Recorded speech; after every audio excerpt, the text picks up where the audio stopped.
Workout गर्नु अगाडि आफ्नो प्लान्स गोल्स के हो त्यो थाहा पाउनु एकदम इम्पोर्टेन्ट हुन्छ। विदाउट प्लान्स र गोल्स हामीले वर्कआउट गरिरहेछौँ भने चाहिँ हाम्रो वर्कआउट भनेको चाहिँ वेस्ट अफ टाइम मात्रै हो। र तपाईँको गोल चाहिँ बडी बिल्डिङ हो भने बडी बिल्डिङ रिलेटेड केही टिप्सहरू तपाईँलाई आज सेयर गर्न जाँदैछु। नमस्ते सबैजनालाई, वेलकम टु अनिल फिटनेस।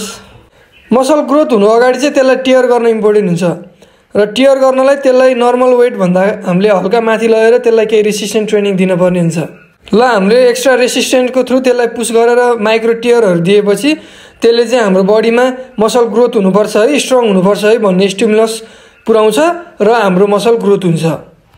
तर मसल टियर मात्रै गरेर मसल ग्रोथ हुन्छ भन्ने चाहिँ होइन। त्यसैले एक्सर्साइज मात्रै गरेर मसल ग्रोथ हुन्छ भन्ने चाहिँ होइन।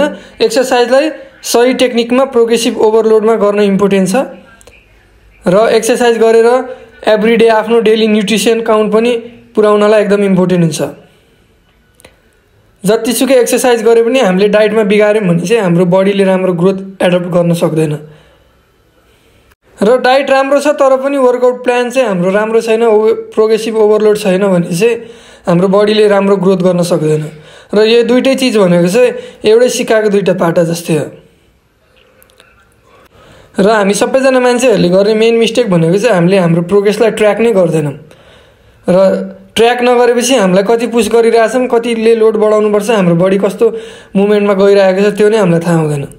त्यसैले हामीले जे पनि गर्छौँ त्यसलाई ट्र्याक गर्ने बानी बसालौँ र विकली त्यही हाम्रो प्रोग्रेस रिपोर्टलाई हेर्दै हामी अगाडि बढ्यौँ भने चाहिँ हाम्रो ग्रोथ राम्रो हुँदै जानेछ। धन्यवाद।